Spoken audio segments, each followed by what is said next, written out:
Enquanto a luz está acesa, a escuridão não consegue fazer nada.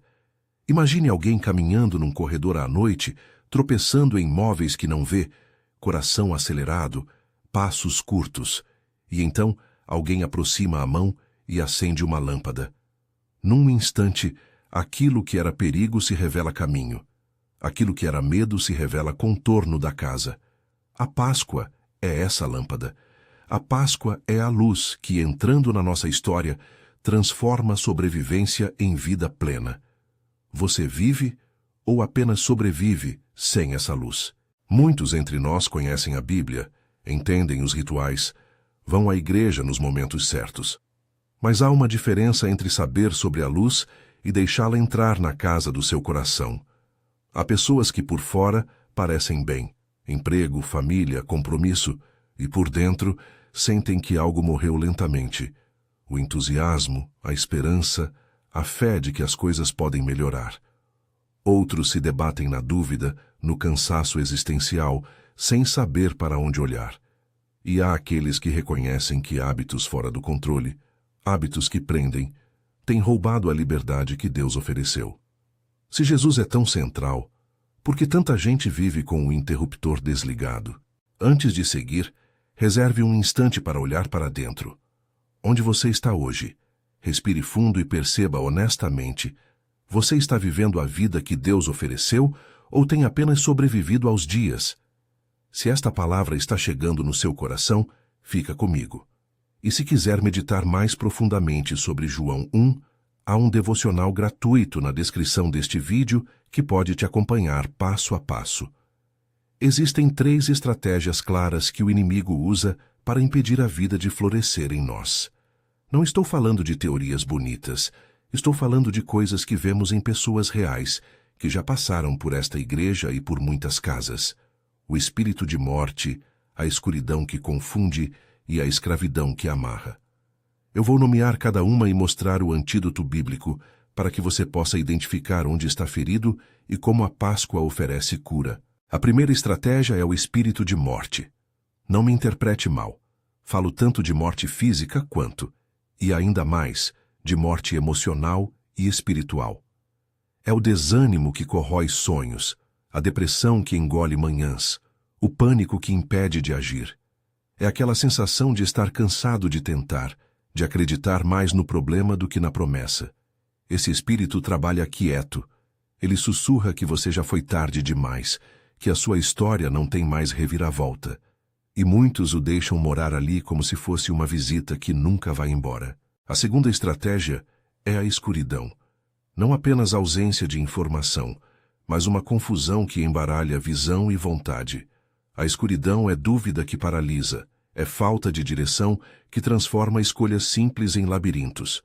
Na escuridão, você começa a duvidar do chamado que Deus colocou na sua vida, da voz que antes clara, agora soa distante. Ela desmonta planos, fragmenta relacionamentos e instala a sensação de impotência. Eu não sei o que fazer. Às vezes, a escuridão aparece em forma de desilusão com igreja, com líderes, com Deus. Outras vezes, se instala como uma neblina que não deixa ver a curva do caminho. Mas a escuridão sempre tem um objetivo: roubar sua visão. A terceira estratégia é a escravidão ao pecado. Não apenas pecado moral, mas qualquer hábito, prática ou emoção que te domina. Vícios, raiva não resolvida, comparação, comportamentos autodestrutivos. Escravidão não é apenas erro ocasional, é repetição que cria cadeia. A escravidão cria um círculo vicioso. Você faz, se envergonha, tenta parar, falha, e assim por diante. Aos poucos, o que era vergonhoso vira identidade. O inimigo quer que você aceite essa identidade como destino. E quando isso passa a definir quem você é, a vida prometida por Cristo fica distante. Antes que alguém pense que estou culpando as pessoas, preciso ser claro. Essas 3 coisas se entrelaçam. A escuridão facilita a escravidão. O espírito de morte aprofunda a escuridão. A escravidão alimenta o desânimo. E a entrada da luz precisa ser ampla. Ela não resolve só um aspecto. Ela confronta o todo. A Páscoa, quando entendida em sua profundidade, ataca cada uma dessas frentes: vida para a morte, luz para a escuridão, liberdade para a escravidão. Agora voltemos às Escrituras, porque onde há crise há também a palavra com resposta. João começa de maneira impressionante. No princípio era o Verbo, e o Verbo estava com Deus, e o Verbo era Deus. Aquele que é Verbo não é apenas palavra falada, é pessoa que age, que dá forma, que cria ordem. João continua e nos diz algo que resume a obra pascal. Nele estava a vida, e a vida era a luz dos homens.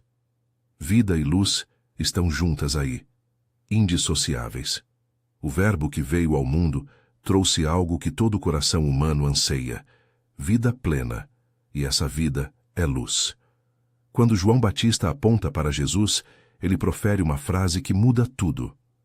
Eis o Cordeiro de Deus, que tira o pecado do mundo. Não é retórica sem consequência.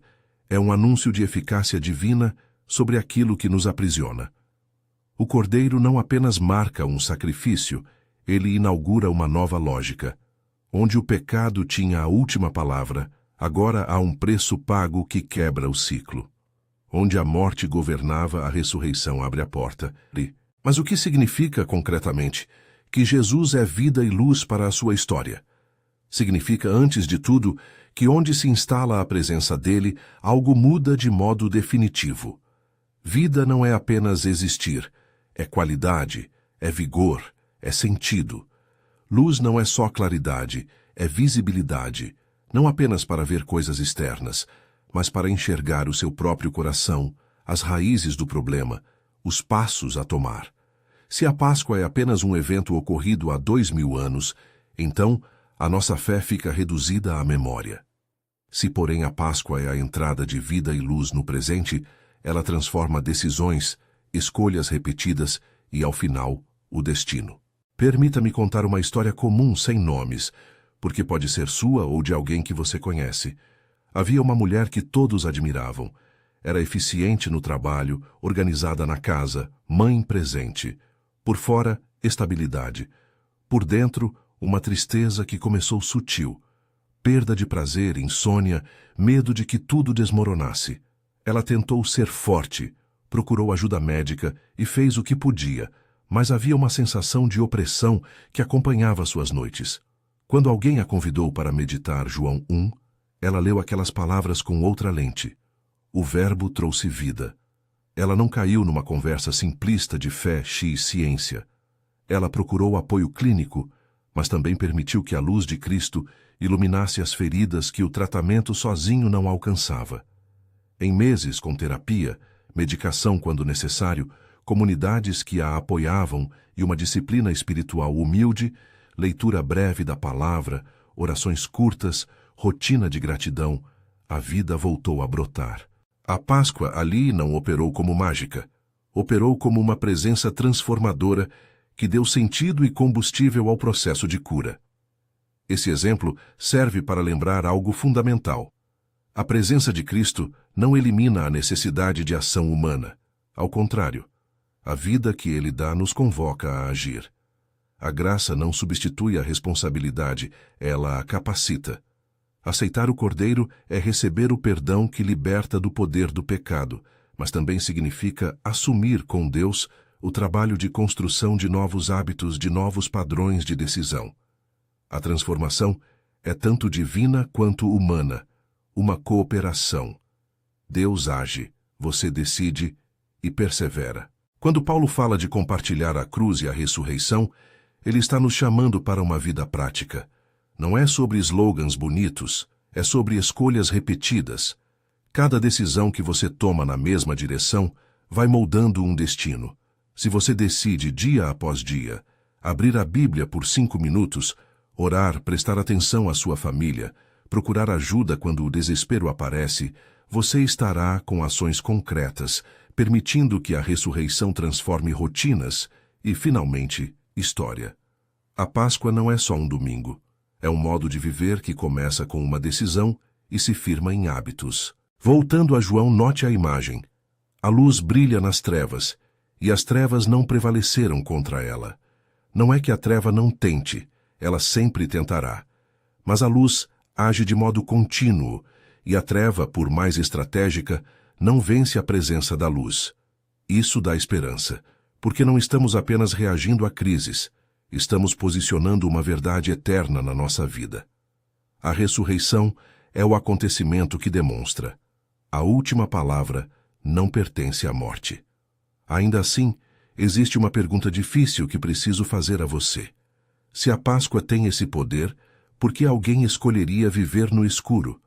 As respostas variam: medo da mudança, identificação com uma história de sofrimento, vergonha, incredulidade, mas todas terminam numa mesma coisa: decisão. Decisões pequenas e repetidas constroem a forma do coração. Você pode ter ouvido essa ideia de 1000 maneiras, mas a essência é simples e radical.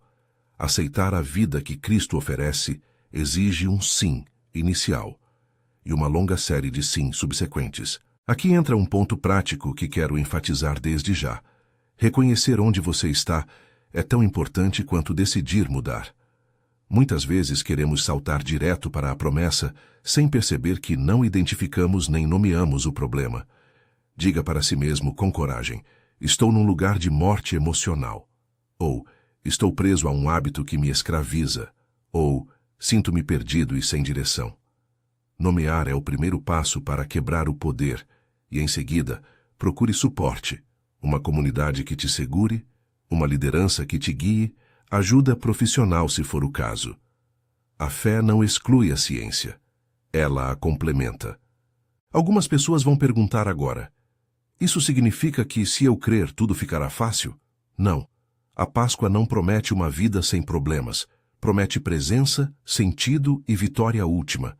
Ela dá um princípio que muda a dinâmica. Em vez de ser definido pelas dificuldades, você passa a ser moldado pela promessa de ressurreição. E isso altera tudo do ponto de vista prático. Seu trabalho ganha dignidade, sua família encontra nova direção, sua saúde emocional recebe apoio, sua produtividade tem sentido. A ressurreição é um acontecimento que reorienta a ação humana. Pense na narrativa de sexta-feira e domingo. Sexta-feira representa o lugar onde tudo parece perdido. Traições, falhas, injustiças, o túmulo fechado. Domingo representa a virada. Para os judeus da época, a Páscoa trazia memória de libertação do Egito. Para nós, a Páscoa cristã revela que, em Jesus, a libertação alcança a raiz: morte, pecado e escuridão. Não se trata apenas de libertação social. Trata-se de restauração interna. E quando essa restauração acontece em alguém, ela reverbera na casa, no trabalho, na comunidade. No entanto, há um cuidado pastoral que não posso omitir. Não podemos reduzir todas as lutas a uma falha espiritual. Transtornos mentais têm causas biológicas, psicológicas e sociais. Quando falo de espírito de morte ou trevas, falo de realidades espirituais que se somam a outras dimensões. A Páscoa atua, mas também precisamos da ajuda de profissionais, de medicação quando indicada, de terapia, de interdependência humana. Um cristão maduro sabe combinar oração com ação prática e tratamento adequado. Isso é sabedoria bíblica, não sincretismo. A esta altura, você pode estar sentindo algo: identificação com a dor, curiosidade sobre como a Páscoa pode incidir em detalhes práticos, talvez até um receio. Será que isso é para mim? A resposta bíblica é clara: quem crê e recebe a Cristo é convidado a entrar nessa vida transformada. João não fala de um clube exclusivo, ele descreve um convite universal, a vida que é luz para todo homem. Não é mérito pessoal, é oferta de graça, mas graça que recebe atuação nossa. Ao aproximarmos por pouco do ponto em que vamos desenhar passos práticos, quero fazer uma pausa para sublinhar algo que vai ser fundamento do que virá. A Páscoa revela um tipo de poder que primeiro redefine a identidade. Quando você passa de escravo para filho, sua maneira de agir muda. Quando passa de vítima a testemunha da ressurreição, sua narrativa muda. Isso não é teoria. É experiência de muitos que, ao entenderem o significado oculto da Páscoa, deixaram vícios, reconstruíram relacionamentos, encontraram novo fôlego no trabalho e, sobretudo, passaram a experimentar paz em meio à tempestade. Mas há uma pergunta que não posso deixar sem resposta agora, porque ela é o fio condutor para o próximo passo. Como, na prática, essa identidade se incorpora à vida diária? Como traduzimos a luz em hábitos, a vida em disciplina, a liberdade em escolhas concretas? É aqui que as decisões repetidas entram, e é aqui que a transformação fica visível. Eu poderia ficar na teoria da Páscoa por horas, mas o interesse real é ver mudança na sua vida, e essa mudança exige um mapa prático. Antes de seguirmos adiante, quero garantir algo. Este não é um chamado para projetos espirituais temporários. A Páscoa não é um empurrão motivacional para acelerar sua produtividade por 3 semanas e depois voltar ao mesmo padrão. O convite é para um modo de viver que escolhe dia após dia a vida, e isso começa com pequenas atitudes que, acumuladas, viram destino. Há quem diga que mudar é difícil demais porque as circunstâncias são pesadas. Eu concordo que as circunstâncias podem ser duras, mas a ressurreição nos coloca numa lógica diferente. Não lutamos sozinhos, nem por 11 dias, nem por 11 meses. Lutamos com o poder do ressuscitado e com recursos práticos. E quando a comunidade se envolve, quando a disciplina se alia à graça, vemos milagres reais, não necessariamente miraculosos no sentido espetacular, mas miraculosos na transformação dos corações e das rotinas. Chegamos então a uma encruzilhada que me obriga a pausar. Tivemos diagnóstico, 3 estratégias do inimigo que roubam a vida. Teremos a seguir a exegese aprofundada de João 1 e o modo como cada termo, verbo, vida, luz, responde a cada problema. E depois, vamos construir passo a passo o manual prático para que essa luz entre na sua casa. Decisões concretas, disciplina diária e atuação comunitária. Mas antes de irmos adiante, preciso que você decida internamente. Você quer mesmo deixar a lâmpada acesa? Você quer permitir que a Páscoa não seja apenas lembrança, mas mudança? A resposta a essa pergunta não precisa ser sonora, mas precisa ser sincera. Se você está pronto, continue comigo. Se ainda há resistência, não se apresse. Deus respeita o tempo da gente, mas Ele também espera que façamos algo com a verdade que nos é revelada. Logo adiante vamos entrar no texto de João com mais intensidade e traduzir a linguagem bíblica em passos práticos para esta semana. E quando formos até lá, peço que venha com coração aberto e mente disposta a agir. Você disse que vinha com coração aberto e mente disposta a agir. Agora eu vou pegar nas mãos da palavra e mostrar com clareza e coragem como a Páscoa entra na arena da sua vida, não como um conceito bonito, mas como força que reordena identidade, decisões e rotinas. Vamos olhar para João 1 com atenção paciente, porque ali está o cerne do significado oculto que eu venho anunciando. A Páscoa como vida presente, luz que revela e poder que liberta. João começa no início e aponta direto para a prática do dia a dia. Ele diz: no princípio era o Verbo, e o Verbo estava com Deus, e o Verbo era Deus. João 1:1, Almeida. Depois afirma: nele estava a vida, e a vida era a luz dos homens. João 1:4, Almeida. E João Batista, ao ver Jesus, exclamou: eis o Cordeiro de Deus que tira o pecado do mundo. João 1:29, Almeida. 3 frases que juntas gritam um anúncio. Esse verbo não é teoria, é ação, é ressurreição em processo. Quando João fala do verbo, ele está nos lembrando que a história tem autor e sentido. O verbo é ação criadora. O verbo se comunica. O verbo confronta o caos com novidade. A mesma palavra que trouxe ordem ao mundo entra na história humana para trazer vida.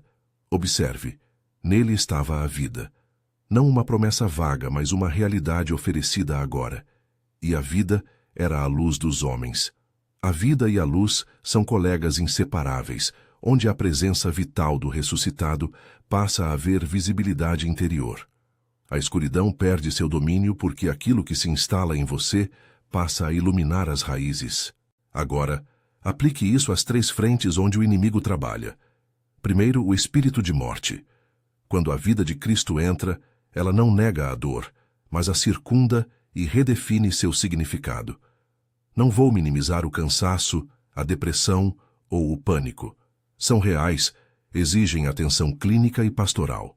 Mas a vida que João anuncia tem o efeito de ressignificar sofrimento. Aquilo que parecia fim pode tornar-se ponto de virada.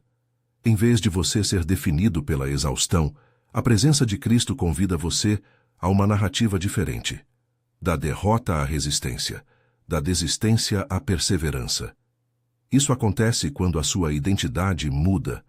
Você deixa de ser apenas alguém que sofre e começa a ser alguém que testemunha um Deus que dá vida no meio da luta. Segundo, a escuridão. Luz não é uma metáfora vaga, é clareza prática. Quando a luz entra, decisões que antes pareciam impossíveis ficam possíveis. A confusão cede lugar a prioridades. Por exemplo, quando a vida de Cristo ilumina uma carreira, você não apenas trabalha mais, trabalha com um propósito claro, para sustentar família, servir com excelência e honrar a Deus. Quando ilumina um casamento, as conversas difíceis se tornam possíveis. A paciência encontra razão para permanecer. A luz torna visível o que precisa ser mudado e dá coragem para começar. Terceiro, a escravidão. A libertação operada pela Páscoa rompe correntes, mas não sem processo. O Cordeiro de Deus tira o pecado do mundo, no sentido de que o poder condenatório e o domínio do pecado têm sido vencidos. A oferta de perdão e reconciliação. Isso significa que você não precisa viver definindo-se por falhas antigas. No entanto, a libertação exige passos humanos. Arrependimento, confissão, apoio comunitário, mudança de hábitos. A Páscoa abre a porta. Cabe a você atravessá-la e caminhar em nova prática. É hora de olhar mais próximo para como o Verbo se encarnou. O Verbo se fez carne e habitou entre nós. João 1,14, Almeida. Isso nos ensina algo vital. Deus não é distante. O Emanuel é presença no chão da nossa história. A ressurreição não é apenas um evento celestial. É um poder que desce até onde a carne dói. Por isso a Páscoa tem implicações tangíveis. Ela redefine como você faz suas escolhas, como você lida com emoções, como você organiza suas rotinas. A vida que Cristo dá tem rosto humano e hábitos práticos. Quero agora ser muito concreto. Não porque a fé seja um catálogo de regras, mas porque a transformação exige método aliado à graça. A seguir, proponho um caminho de 4 etapas, simples de entender, desafiador de praticar, mas eficaz quando há perseverança, para que a Páscoa realmente mude sua história. Primeiro passo: reconheça e nomeie onde você está. Não corra do diagnóstico. Diga em voz clara: estou vivendo sem vida plena. Ou, estou presa em rotina que me consome. Ou, tenho me identificado com um hábito que me destrói. Nomear é libertador porque derruba o poder do segredo. Não preciso que você compartilhe tudo com todo mundo. Comece com uma pessoa de confiança, um amigo maduro, um líder espiritual, um profissional de saúde mental. Se há sintomas clínicos, ansiedade intensa, depressão persistente, pensamentos suicidas, procure ajuda especializada imediatamente. Nomear o problema é o primeiro sociograma da mudança. Segundo passo: aceite o convite pascal. Isso não é misticismo, é decisão prática. Aceitar Jesus significa reconhecer a necessidade de perdão, abraçar a identidade de filho, não mais escravo, e permitir que a vida de Cristo norteie suas prioridades. Se você não tem feito essa escolha de forma consciente, faça agora uma oração breve. Não precisa de palavras complicadas. Fale com sinceridade, peça perdão, convide Jesus a ser Senhor da sua história. Se já decidiu no passado, renove a decisão hoje. A renovação não é um ato mágico, é um reinício, um reposicionamento. Terceiro passo: faça a sua parte. Disciplina diária e hábitos. A fé que transforma É uma fé que se torna prática. Aqui estão ações concretas que você pode incorporar imediatamente. Leia João 1 pela manhã. 5 minutos. Devocional com uma pergunta. O que essa frase diz sobre minha identidade hoje? A leitura curta e intencional começa a iluminar seus passos. Ore com propósito. 3 pedidos diários. Gratidão, direção, força para agir. Não transforme a oração em maratona. Faça dela um diálogo real. Diário de gratidão. Escreva 3 coisas pelas quais você agradece ao final do dia. A ciência e a espiritualidade concordam que a gratidão muda o cérebro. Comunidade de responsabilidade. Escolha 1 ou 2 pessoas para prestar contas. Progresso em hábitos, batalhas pessoais, apoio mútuo. A estrada da liberdade é comunitária. Rotina de descanso. Respeite limites. Durma o necessário. Desconecte-se de redes sociais em horários definidos. O corpo precisa de ritmo para a alma se estabilizar. Procure ajuda profissional quando necessário. Terapia, psiquiatria, grupos de apoio. A Páscoa não exclui a medicina. Ela a integra. Serviço intencional. Encontre um modo de servir semanalmente. Uma pequena ação pratica a generosidade e desloca o foco do eu para o outro. 4º passo. Repita decisões pequenas até que a mudança vire identidade.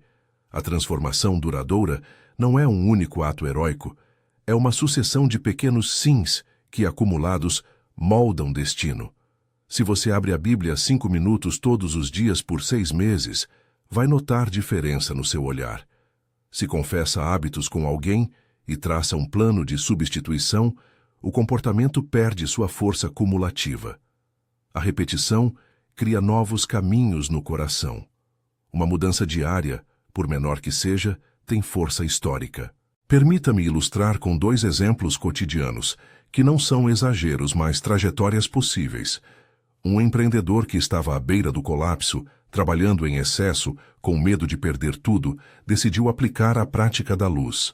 Começou a orar 15 minutos antes de abrir a loja, leu João 1 por 20 dias e buscou mentoria para estruturar sua rotina.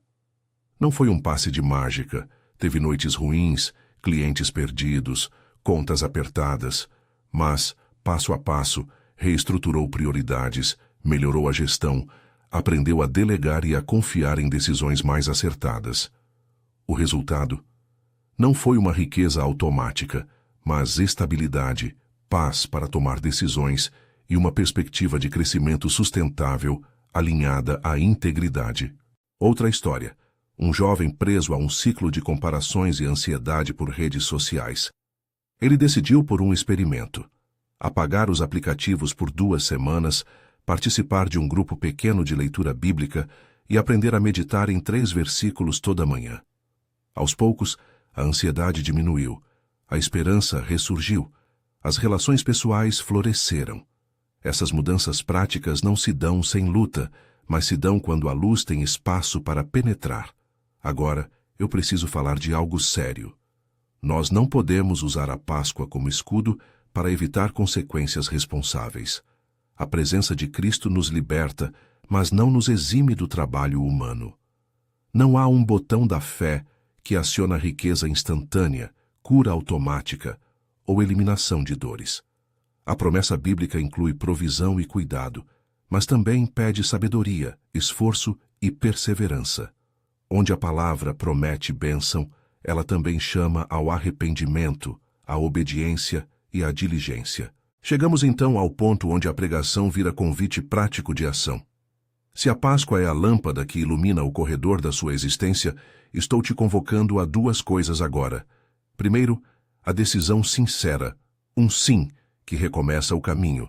Segundo, um plano de ação, o compromisso com hábitos que sustentam essa decisão. Você pode começar hoje mesmo. Reconheça, aceite, implemente os 4 hábitos práticos e peça apoio. Não precisa esperar pela próxima segunda-feira. O domingo chegou para a sua vida na oferta que lhe é feita agora. Antes de avançar para a bênção final, preciso afirmar 2 verdades que ajudam a calibrar a esperança. A. Deus não promete que tudo será fácil, mas promete que, mesmo na adversidade, a ressurreição age como força transformadora. B. A comunidade cristã não é um clube de perfeitos, mas um hospital de feridos. Ninguém é envergonhado, todos são convidados a caminhar juntos. Se você carrega culpa, vergonha ou medo de não dar conta, traga isso à luz. A graça não ignora o esforço humano, ela o capacita. É hora do clímax desta mensagem. A Páscoa não é apenas calendário, é fundamento. Ela muda histórias. Em um fim de semana, na narrativa histórica, o mundo foi reescrito. A sexta-feira parecia final absoluto, mas o domingo inaugurou outra ordem. Isso não é metáfora vazia.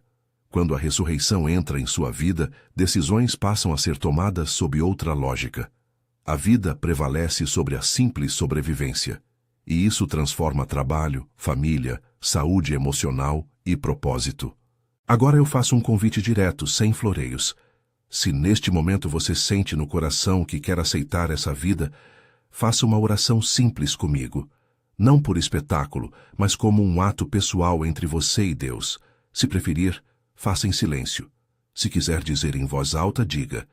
Não há fórmula mágica, apenas sinceridade. Senhor Jesus, reconheço minha necessidade. Creio que Tu és o Verbo que dá vida. Peço perdão pelas vezes que me escondi na escuridão. Quero receber a Tua luz. Vem habitar comigo. Orienta minhas decisões. Capacita-me para as mudanças práticas que preciso fazer. Dá-me força para persistir, sabedoria para procurar ajuda quando for preciso, e pessoas que me sustentem nessa jornada. Que a Tua ressurreição reescreva minha história. Amém. Se você fez essa oração de coração, saiba que uma porta espiritual foi aberta. Você deu um sim que Deus acolhe. E o próximo passo é prático. Busque uma comunidade onde você possa ser acompanhado. Procure os recursos que mencionamos. O devocional sobre João 1 disponível na descrição, um líder para orientar, terapia quando necessário. Permita que a luz não só entre, mas que fique e transforme hábitos. Antes de encerrar, preciso falar uma palavra de bênção. Não como garantia de resultados determinados pela nossa vontade, mas como súplica e declaração profética de que Deus é capaz de agir quando nos alinhamos a Ele. Eu declaro em nome do Senhor que aqueles que hoje tomam um caminho de arrependimento e prática encontrarão provisão segundo a sabedoria divina, direção para decisões complexas, força para romper padrões antigos e paz nos corações aflitos. Declaro que o poder da ressurreição é real e que onde houver honestidade e perseverança, Deus operará a transformação. Faço essa declaração como pastor que crê na palavra, sabendo que os resultados se manifestam no tempo e na forma que Deus estabelece. Reitero, isto não é promessa mecânica de sucesso material sem processo. É confiança no agir de um Deus que vive e ressurge. Se você busca sinais imediatos, lembre-se de que a narrativa bíblica frequentemente inclui espera, preparação e parceria humana. Seja paciente com o processo, seja firme na prática. Agora, um chamado final e prático. Comprometa-se com 3 ações esta semana. Primeiro, leia João 1 por 5 dias consecutivos e escreva uma frase sobre como essa leitura iluminou um problema pessoal. Segundo, escolha uma pessoa de confiança e compartilhe com ela a decisão que você tomou. Peça que ela ore e te acompanhe. Terceiro, se estiver em luta com saúde mental, marque uma consulta com um profissional e combine isso com um passo espiritual, um grupo, uma leitura devocional. Essas 3 atitudes simples costumam inaugurar uma trajetória de mudança. Se hoje você decidiu responder ao convite da Páscoa, eu quero te incentivar a não guardar isso só para si. Procure uma comunidade que caminhe com você. E se este vídeo fez bem ao seu coração, compartilhe com alguém que precisa ouvir que há vida e luz disponíveis. Inscreva-se no canal para que possamos seguir juntos em outras mensagens que aprofundam João 1 e oferecem rotas práticas de transformação. O material devocional que acompanho está na descrição. Ele pode ajudar a manter o ritmo nas próximas semanas. Fecho com uma bênção breve, dirigida ao nosso Pai. Pai, Agradecemos porque o Verbo não ficou distante. Ele se fez carne, vive entre nós e oferece vida. Conceda coragem aos que nomearam a dor, conferir a clareza aos que estão na neblina, e liberte aqueles acorrentados a hábitos antigos. Capacita-nos a caminhar em práticas que confirmem nossa fé. Dá-nos a tua paz, que sustenta a perseverança. Em nome de Jesus, que vive e reina. Amém. Que a luz da Páscoa se mantenha acesa na sua casa. Que o domingo ressurreto transforme dias que pareciam sem saída. Hoje você foi convidado a escolher a vida. Amanhã, escolha de novo. E no dia seguinte, escolha de novo. A transformação acontece na repetição fiel do sim. Vá em paz, com esperança e com coragem, para viver a ressurreição no seu cotidiano. Amém.